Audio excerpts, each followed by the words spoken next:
Hello and welcome to the Ending Body Burnout Show. We are your hosts, Chris and Philly, co-founders of a multi-award-winning functional medicine practice, serving busy people with energy, mood, and gut issues. While busyness, addictive doing, people-pleasing, and perfectionism might be the norm, it's not normal, and it's a major contributor to health issues. Our goal with this show is to give you a holistic root cause approach to healing your body so that you don't have to continue doctor or diet hopping or popping a gazillion supplements hoping something might stick. So get ready to heal your body, get your spark back, deeply connect with yourself, and step into the life of your dreams. Let's dive in.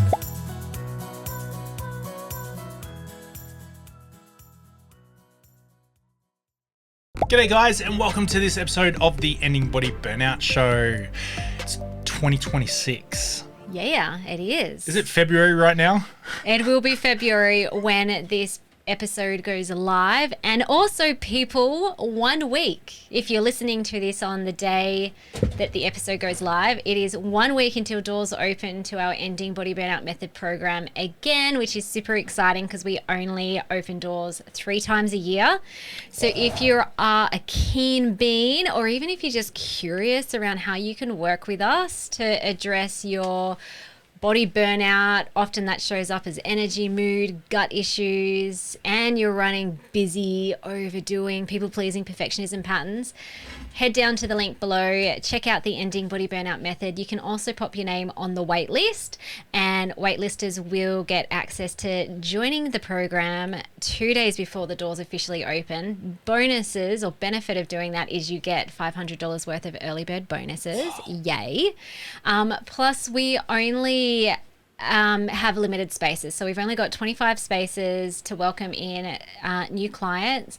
We do sell out over the course of launch week, and so being on the wait list means you get first dibs. Our program does include one-on-one consults and coaching, so it means you can get in and you secure a spot. Yep. Yeah. So today we are doing a podcast all about anxiety, uncertainty, and breaking free from all of that. And we'll be talking a little bit about our free Rewire Your Brain to Heal Body Burnout event that we're holding as part of launch week. Again, if you're listening to this on the day that this episode drops, that free event will be happening in a week's time. So head on down to the show notes and join. It's going to be awesome. I'll talk a little bit more about it at the end. But essentially, when the brain gets stuck in anxiety patterns, which is really common when there is body burnout. So when you're running overdoing, perfectionism, people-pleasing patterns, you're stuck in fight, flight, or if it's been going long enough, you've dropped down into freeze, immobilization, fatigue. Anxiety is often a big part of that, and so is fear of uncertainty. And these two things do go hand in hand. So anxiety and uncertainty often, if you think about them as petrol and fire, chuck them together and it will show up in your body and mind for a lot of people. And here's the thing, you're not weird, you're not broken if this is what you're currently struggling with. All humans are wired to survive.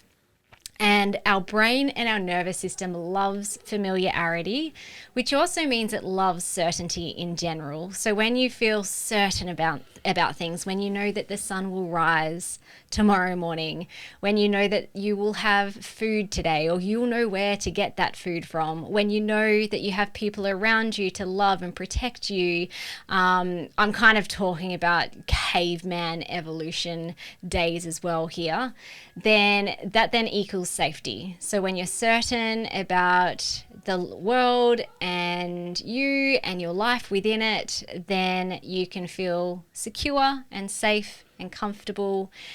And that is why a lot of people don't love uncertainty. Certainty is also one of our 6 core human needs, and we'll talk a bit more about the human needs later on when we talk about how to break free from anxiety and patterns of uncertainty. Now, if you're someone who has experienced chronic stress, you can be more prone to looking for danger. So your brain literally starts getting primed to look for danger everywhere. research studies actually show that your amygdala increases in size. And the amygdala is part of the brain that is your survival part of the brain, your reptilian part of the brain that is constantly searching for danger to try and keep you safe. And so therefore, if you have experienced chronic stress, if your amygdala is increased in size, if you're in nervous system dysregulation, you will be more prone to being uncertainty adverse. And then underneath all of that, if you have unconscious core beliefs about self that are dysfunctional, unkind, I'm not enough, I'm flawed, I'm broken, I'm weak, I'm incapable, I'm unlovable, I'm unworthy, and you have unprocessed past distressing events, this can also prime you to being more uncertainty adverse. Is it adverse or averse? Uncertainty averse. Adverse. Like prone to it. Is that what you mean? Anxiety? Uncertainty, sorry. Uncertainty adverse. Yeah. Averse. Okay, whatever. Averse? A-V-E-R-S-E or A-D? I'm pretty sure. I don't know. Basically, what I mean by that little coupling of two words is you hate anxiety. You hate uncertainty. It causes a lot of fear versus someone who has a high risk profile, who loves spontaneity and believes that the world is safe and that they are capable and strong. That brain is going to be okay with uncertainty. It's averse.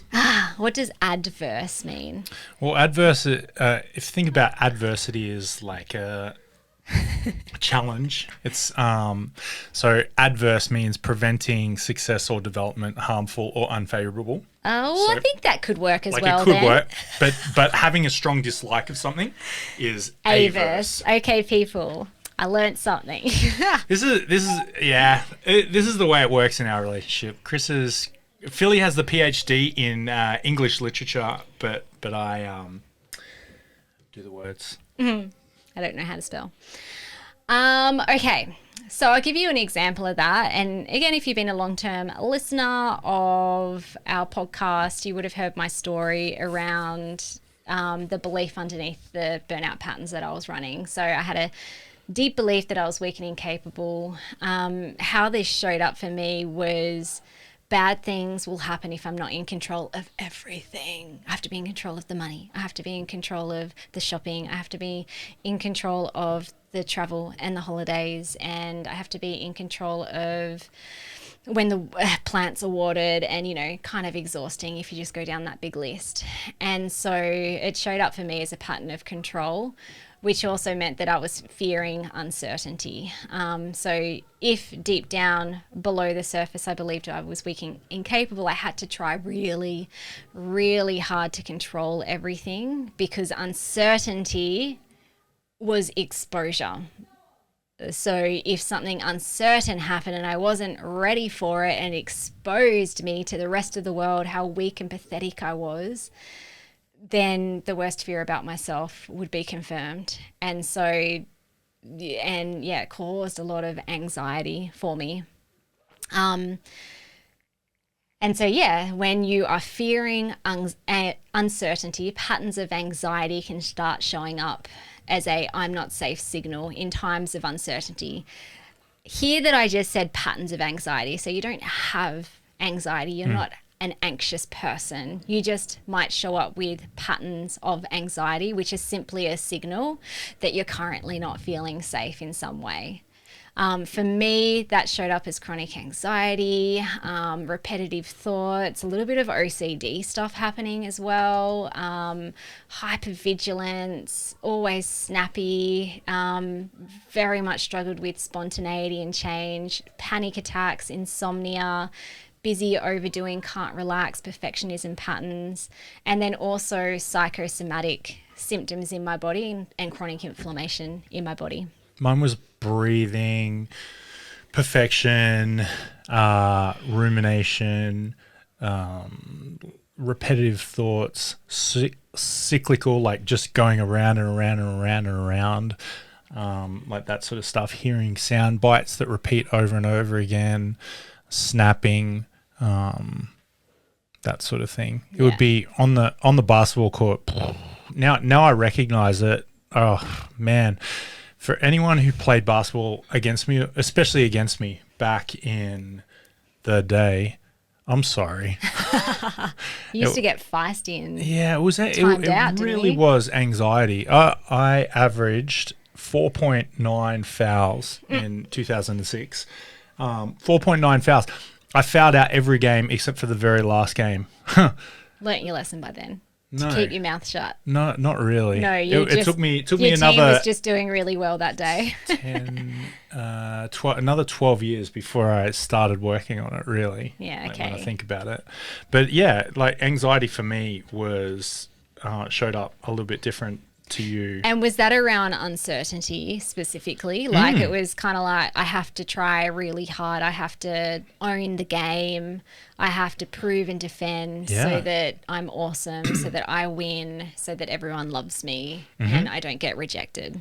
Yeah, I wouldn't have thought about it in the moment. It was just like when there was pressure out external to myself, it was pressure internally felt for sure. And it ended up being a lot of unresourceful expression for sure. Yeah, right.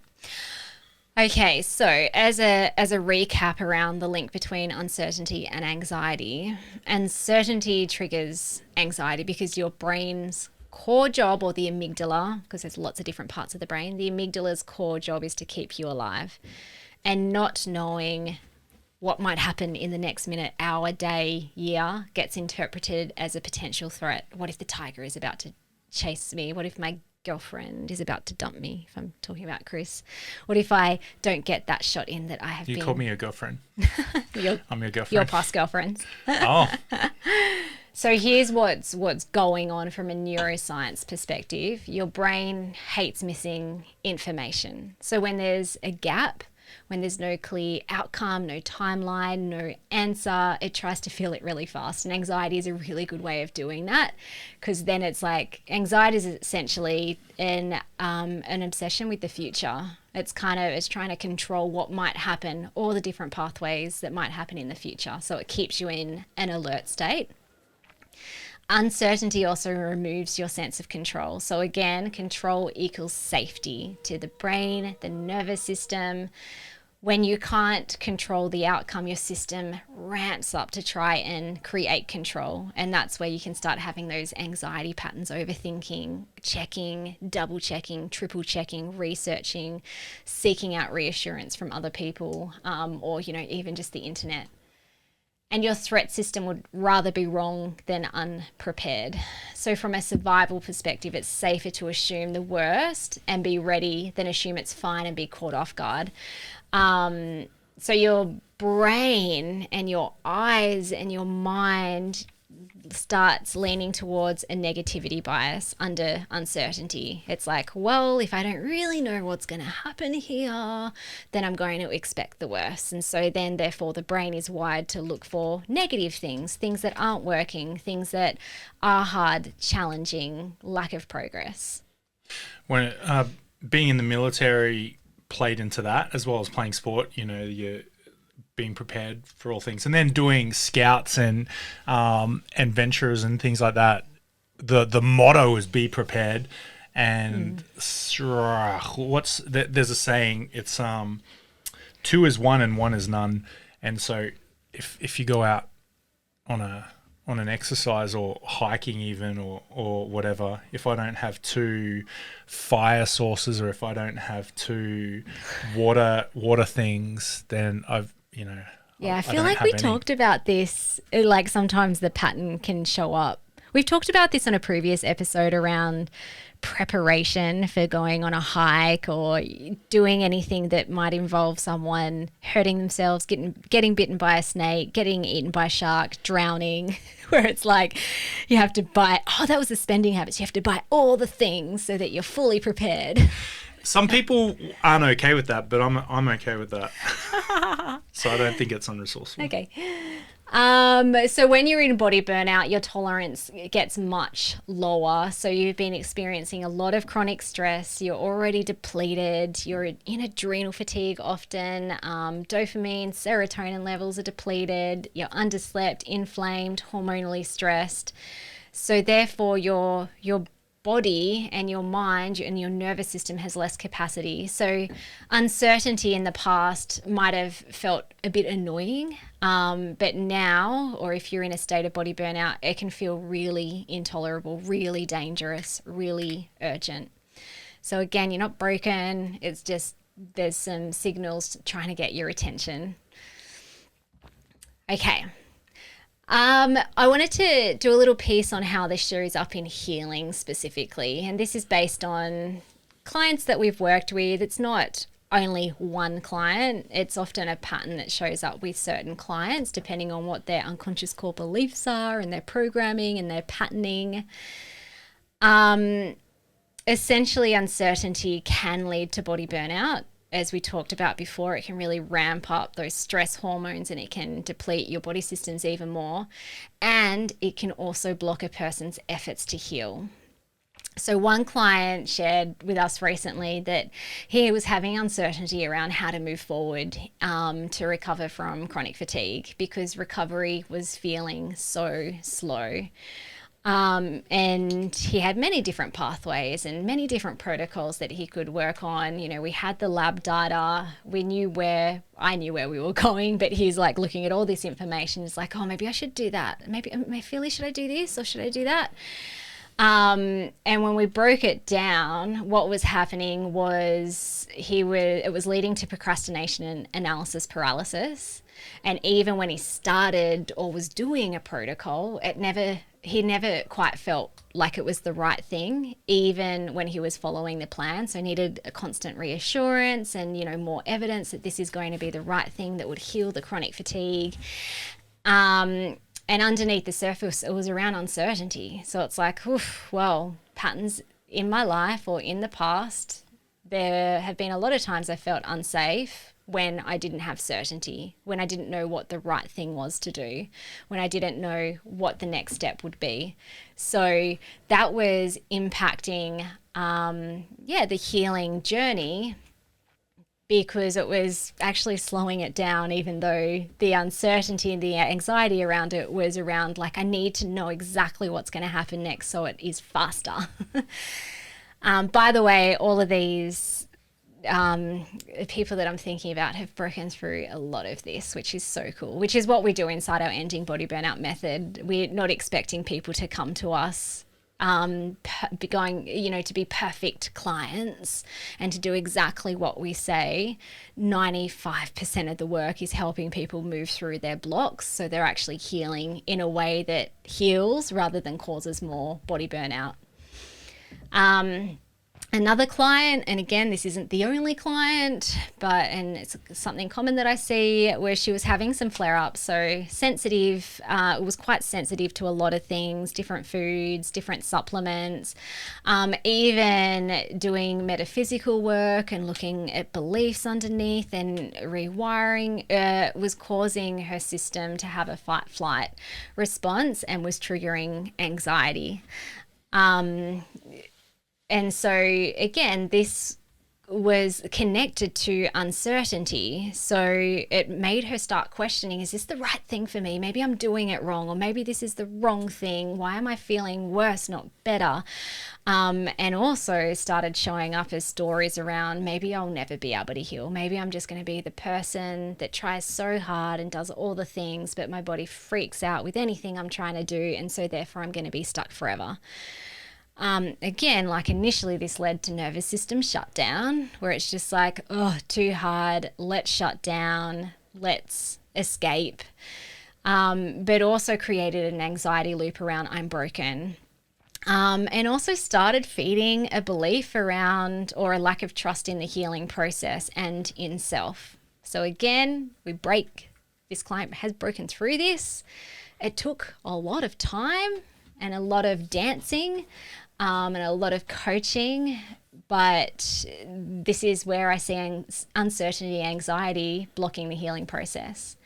And another example, and again, this isn't just the one person, but I'm thinking of someone in my head right now, is she was further along in our Ending Body Burnout Method and really leaning into being. So we talk about being versus doing, flow versus force, letting go, surrendering, embodying meditations and somatic practices, and just allowing whatever to unfold. Now, she was really struggling to do this. Intellectually, she understood what this looked like. But the thought of letting go immediately signaled to her amygdala, not safe to do this, because she had been running a pattern of controlling everything. Even to the point where her car was always prepared with all the things that she needed to have to go on a family trip, even if it was just like down the road for an hour. So always overly prepared, thinking about the worst case scenario, making sure she had all the things. And that will block healing as well. But the thing there was the letting go part triggered the feeling, the sensation of uncertainty of like, if I let go, what's going to happen? Because my old protective mechanism is to control everything, and therefore it created more anxiety, and she struggled initially to fully relax into the healing process and into different metaphysical processes, meditation, somatic practices in order to get the result. Anything to add? Yeah, I do. So just a recent conversation with somebody around being at peace and having calmness, and you know who you are. Hi. So the desire and the value for having calm and peace is fine. Like having peace, having calm, having that certainty is fine. However, they tipped over into over control, and that controllingness was unresourceful. It turned into it showed up as I never want to be not at peace. I always need to be at peace. That's a hard trick. That's a lot of pressure. Actually I got an outlet from a client today or yesterday. It's kind of a similar thing, but it was like, what was it around? Outcomes. It's like, what are some outcomes that you want? And she wrote pristine health, always. Amazing. And I was like, ooh, is that realistic? I Leading think into the perimenopausal phase where your hormones are going to, like, you know, they're going to move, they're going to change. Also a mum. Yeah, but I mean, like, essentially what's underneath both of those is still this holding on to control. Yeah. And a distrust of uncertainty. It's like, whew, I would love peace all the time. I would love pristine health all the time. If I had that, that's certain. It would also feel wonderful, but you can't have the highs without the lows. And it's kind of just like humanly not possible anyway.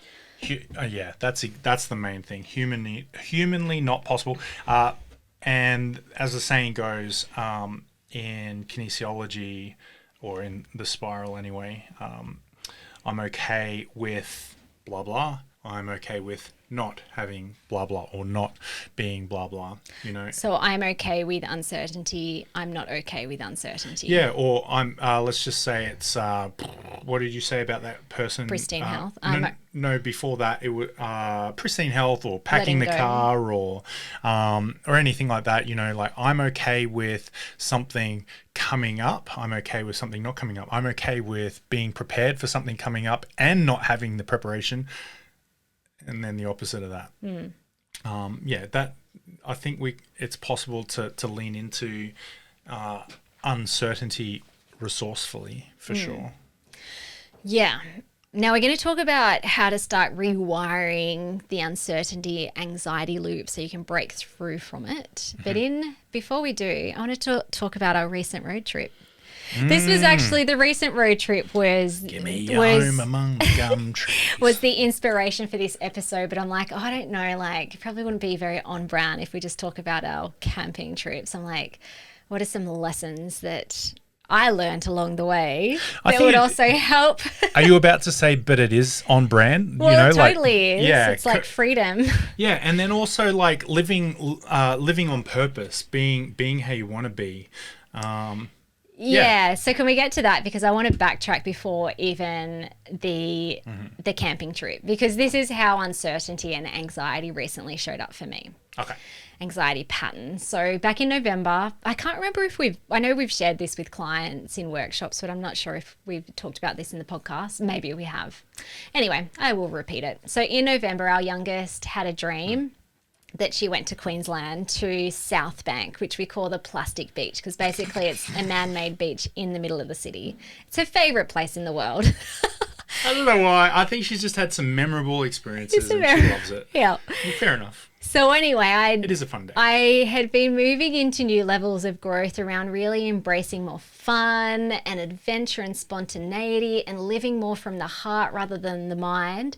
So after Elsie like glowingly shared this dream, I'm like, well, let's go. Let's go. And so I jumped on the internet. I jumped onto the Spirit of Tasmania because I'm like, let's make it a full-on road trip. Let's like explore not just Queensland, but Victoria, New South Wales and Queensland. And Chris is like, ding, ding, ding, permission granted to like finally get the camper van set up. Yeah.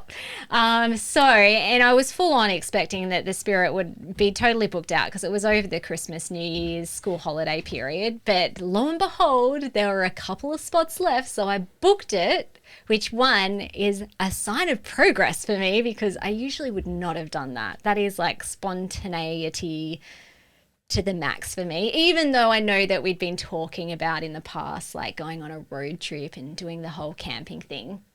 But anyway, to do it in 24 hours, I think, by the time of like the idea to booking it in. Now, the moment that I booked in, and I felt really good about it, I'm like, yes, this is going to be wonderful and expansive, and we're going to spend so much time with the family, like not just our little family, but we'll see our other relatives along the way. We saw everyone. And we're going to connect in nature, and we're going to be off grids. And oh my gosh, we can even like continue working because it's going to be 4 weeks. So, you know, there'll still be a bit of work to do and meeting up with clients and all that sort of stuff.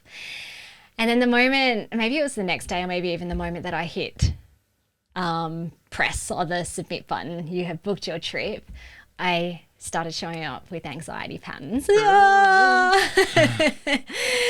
And it largely had to do with it solely had to do with the uncertainty around the trip. So there were a few things that were very different around this traveling experience that we haven't ever done. So we've never been away for 4 weeks. Like usually I think the longest on a holiday has been 2 weeks. So I'm like, 4 weeks, that's a lot. Can we still like run the business and make sure Jess and our staff member is looked after and still be able to consult with clients, and how am I going to fit all that in?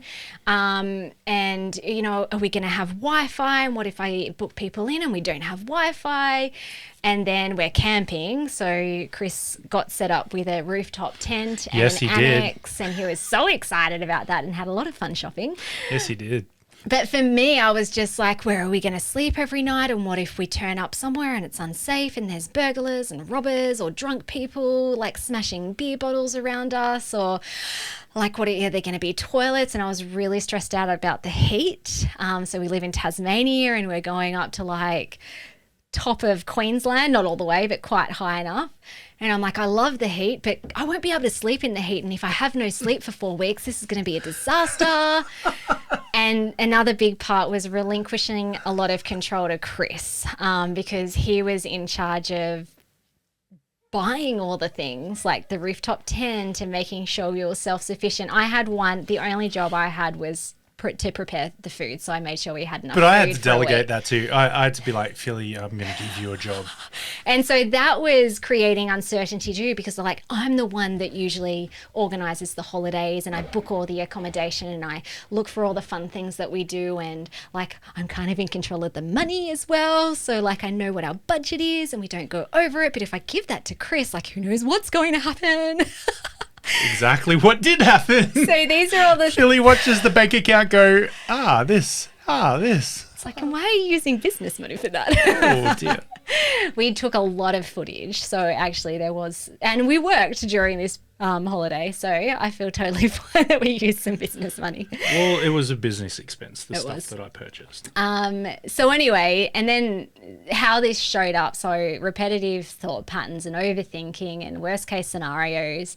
I also noticed that busy patterns showed up as well, not just around preparing for the holiday, but in everything, like I need to do the groceries. Oh, have we done enough for social media this week? I have to be over prepared for clients. And so that's always a big signal when I've broken rapport with myself or something is out of alignment and I don't feel safe. My sleep wasn't great. It wasn't insomnia. I was still sleeping, but I was having wild dreams, crazy dreams. Felt like I had a band across my chest and essentially I just felt like I'd ramped up 5 times speed. So that is how the anxiety pattern showed up for me. Amazing. And I caught it really quickly. I mean, doing this work with clients, also embodying the work that we do personally for ourselves. I jumped onto a coaching sesh with my coach. I kind of knew what was going on, but it was nice just to verbalize all the things that were happening and for me to be able to see it as a new level of growth. So it was actually a massive sign of progress, this expansion that I was moving into with this trip. And with every new level of growth, when you're moving into something new, it can cause feelings of uncertainty and then signals can pop up. So that was really helpful. And I had a few coaching sessions. I did some meditations, some somatic practices, and like within, I don't know, maybe I was probably hanging around for a little less than a week, but then that essentially switched off. The big thing that really helped me, my nervous system to settle down around it, was embracing uncertainty. Because essentially this trip that we had just booked, that we were planning in our heads, was all around adventure, spontaneity, being organic, allowing whatever to unfold. So the moment that I saw that as, oh, okay, this trip is actually about uncertainty, and I surrendered into the uncertainty, that also helped switch off the signals, but it also allowed me to just have a really wonderful time. There were some crap parts as well, the highs and lows. It's probably literally about crap as well. Pooping in a bucket will change you. Yeah. Pooping in a bucket and then disposing said poop Yeah. is also an experience which we'll save for another tale. But one of the things that I just loved about it was not knowing where we were going to sleep every night. And Chris had bought a camping book that had all the camp spots around Australia. Wait, free and cheap ones? Yeah, some of them weren't cheap. No. There are a lot of... Well, they were cheap compared to the paid ones. Okay. Relatively speaking. And so we just used the book to guide us where we were heading to next. And initially it was freaking me out. But after maybe 3 nights, I'm like, this is actually really fun. And it's taking us to places that we probably would never have planned to go. Yeah. Really off the beaten track.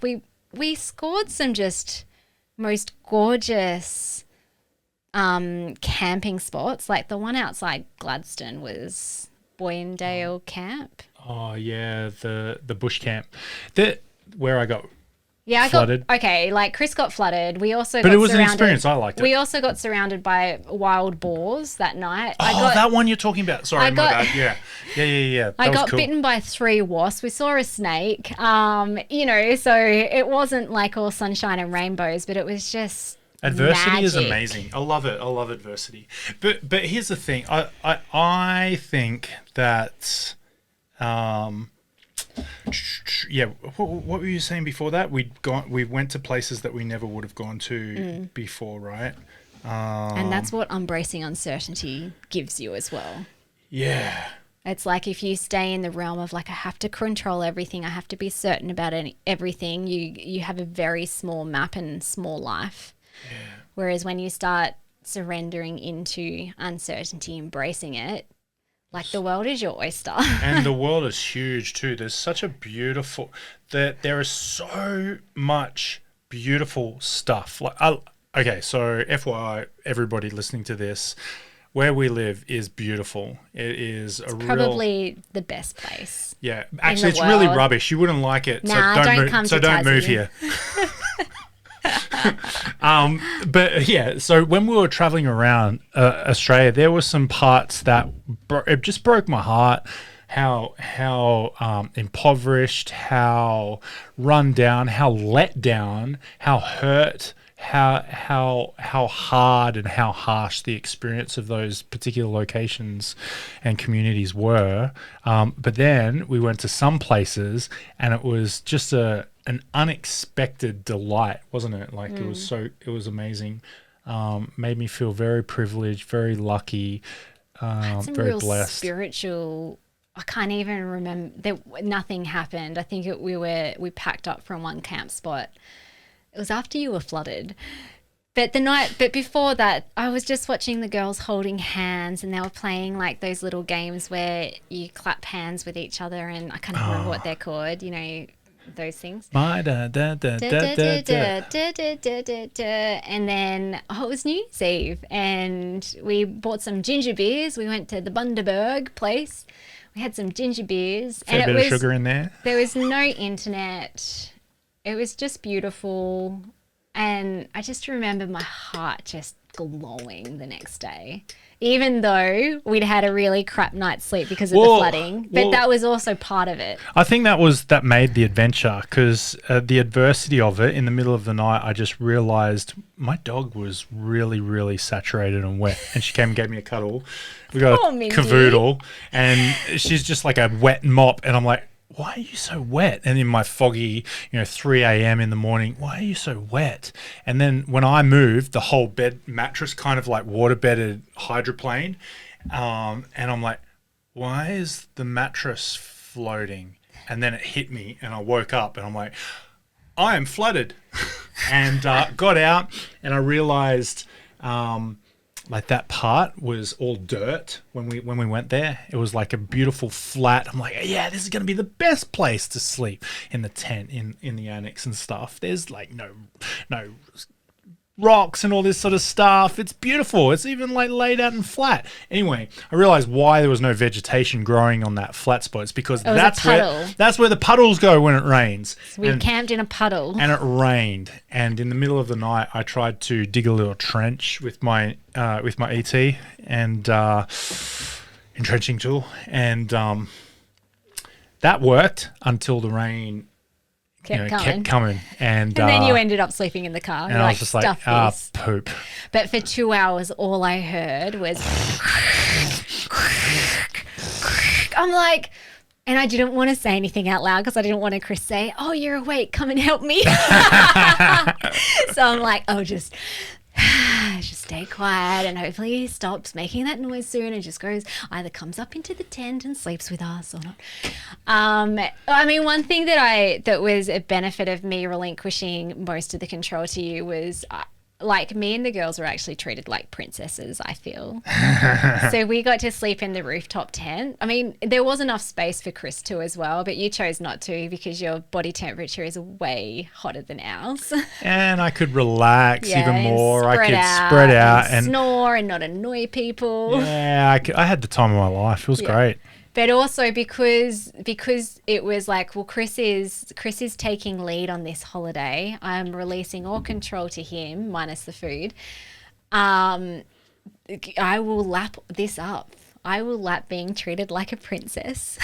Even though I've had no shower for 3 days, we're pooping in buckets and we're using baby wipes for showers. That's what most guys want. They want their women to feel like princesses. And another thing, like just around embracing uncertainty and spontaneity was, we found a cool place on the map and it's like, let's go there. So one of the like magical places was Southwest Rocks in New South Wales on the coast. It's hard to there's so many, but not many people talk about it.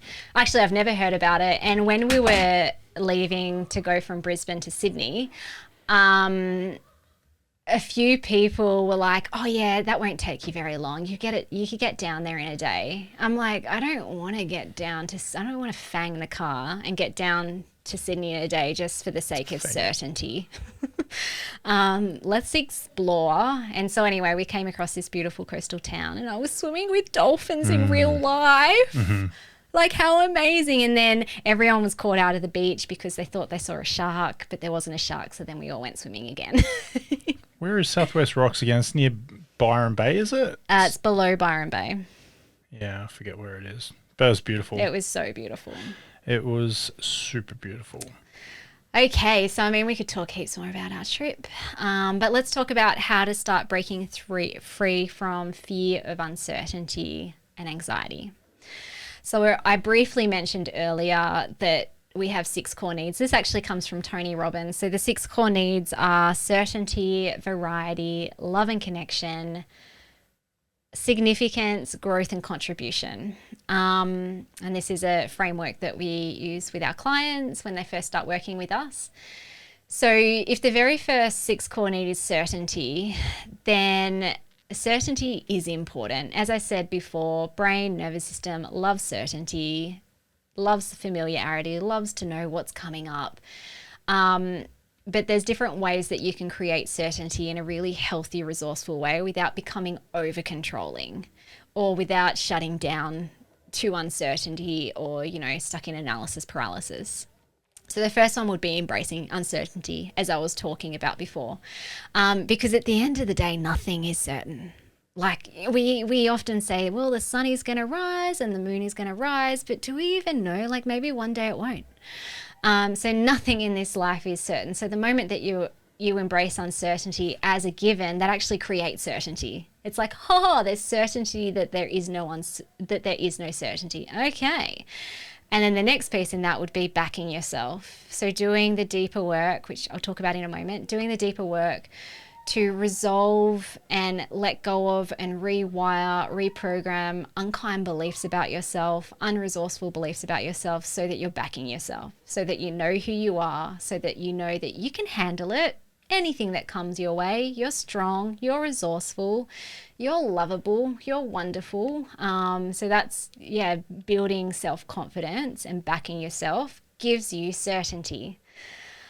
Establishing healthy routines and ritual can also be a really healthy, resourceful way of creating certainty. You don't want to do it in a stringent, perfectionist way, but if you've got those healthy routines built into your day-to-day life, that can give you certainty so that when uncertain things happen, you've got a foundation. And that's actually something that I was really craving in the last week of our holiday. I'm like, I'm ready to go home now. I've had enough variety. I've had enough adventure. I actually just really want to nest in my home and have go back to my usual routines and rituals. Mantras can be really helpful for creating resourceful certainty and also embracing uncertainty. So even as simple as I choose to embrace uncertainty, I trust the process of life. These are some of the ones that helped me. It's safe to let go. It's safe to be slow. It's safe to be more flowful. I choose to focus on my circle of control. Do you have any other affirmations, mantras? She'll be right. She'll be right, mate. Yeah, actually, you know what? That's probably one I was embracing previous and on the holiday too. It's like whatever happens, happens. I do have one other strategy that I think is cool. This comes from conversations with our youngest, with Else. And she will say things to me. What's an example? In the garden, for example, she'll say, "What's an example? Pushing what happens if I push the seed too deep when I'm sowing it?" I'll say, well, then it goes a little bit deeper, doesn't it? She says, and what happens if it goes a little deeper? Well, sometimes the seed finds it a little bit more challenging to turn into a seedling because it's got a little bit further to push out. And what happens if that happens? Sometimes it doesn't turn into a seedling. Is that bad? I'm like, it's not bad, or we want to grow as many as we can. So we'll see if we can just do our best. Push them 2.5 centimeters. That's like your thumbnail. You say, okay. And then she did it. And that was all she needed. She just needed like the logical answer. And sometimes, I'll just use the same example. What she sometimes does, I'll be like, Dad, what happens if I push it too deep? Or if I push it deeper than that? I go, then it goes a little bit deeper than that. And sometimes that's enough for her little brain. She just needs to. And so, do you know what I mean? Well, what you're creating there too is like it's okay. However you put it in, at the end of the day, you're safe. Yeah, you're going to be okay. I'm not going to get angry at you. I'm not going to yell at you. Yeah, it'd suck if nothing. Well, it wouldn't suck. Well, like if there were no seedlings. Well, yeah, actually, your attitude is like, oh, okay, let's plant some more. And so that's instilling in Elsie as well, because Elsie can have this tendency where it's just like, and what if, and what if, and what if. But it's helping to instill within her, I think, that, yeah, like whatever happens, you'll be okay. Like it'll be okay. So that's cool. What another one, what if I can't fall asleep? I'm like, well, you won't go to sleep. And is that bad? I'm like, well, it's not bad. It's not good. You might be sleepy. Yeah, actually, I forgot to mention that was something that I really leaned into on the trip as well, because like one of my anxious thoughts was, what if I don't sleep for 4 weeks and I'm going to be a monster and I'm not going to have fun and I'm not going to enjoy it? And I think I had one full sleep for the whole 4 weeks, but the quicker that, and it happened within the first week, the quicker I just surrendered into, this is a trip where I probably won't get great sleep because we're camping near highways, or there's crickets, or there's other people, or it's too hot, or it's too cold. Well, Chris is... and the thing that helped me there was, and what's the worst thing that's going to happen if I don't sleep for 4 weeks? Like, it's okay. I'll be okay. And I don't have the amount of responsibility that I would carry at home. So you know what? If I'm tired every day, I'm also going to be driving in the car as a passenger a lot and reading a book or going swimming. And like sleep was crap, but my energy levels were actually really good on the holiday because I allowed myself to not get fixated and obsessive around trying to get good sleep. Boom. Yeah. One last thing around resourceful, helping to embed and create resourceful certainty is listening and responding to the messages from the body. And this one was a really big one for me when I was overcoming chronic symptoms.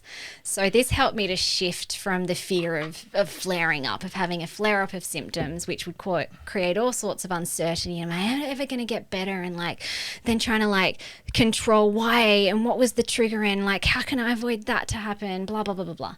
So the moment that I understood this concept and I started welcoming the messages from my body as a loving signal, and like it was loving because it was trying to help me to return back to me, automatically, immediately that created a whole heap of certainty, and also awe that my body and my unconscious mind are working together for my favor. In my favor. They're working for me, and like far out, this system of mine, this is an amazing communication pathway. And if I listen to it and if I take action on the things, the signals it's sending to me, only good things are going to happen. Yes, there might be highs and lows, but it's going to lead me to health and happiness. And that created a whole heap of certainty for me.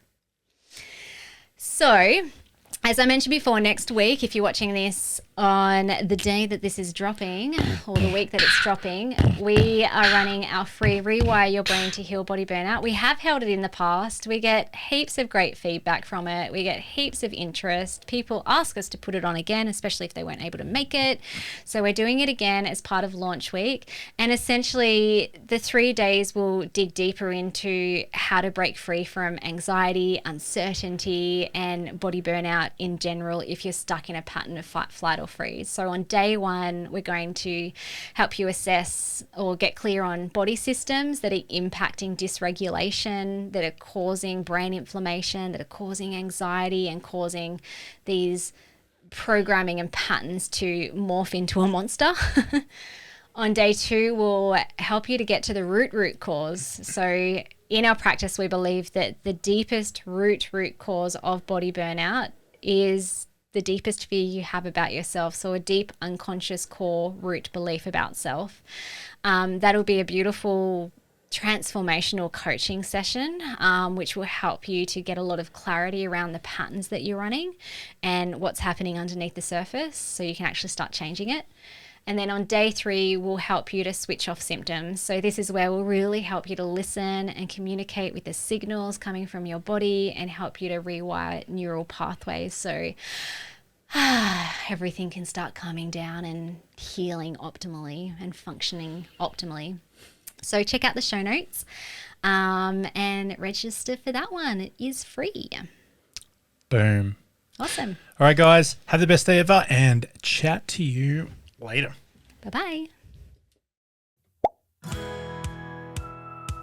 Thank you so much for listening. We so appreciate you. If you'd like to give us extra smiles, drop us a review and spread the love by sharing this episode. You can also rate your own state of burnout and the root cause contributors by taking our Ending Body Burnout Assessment on our website.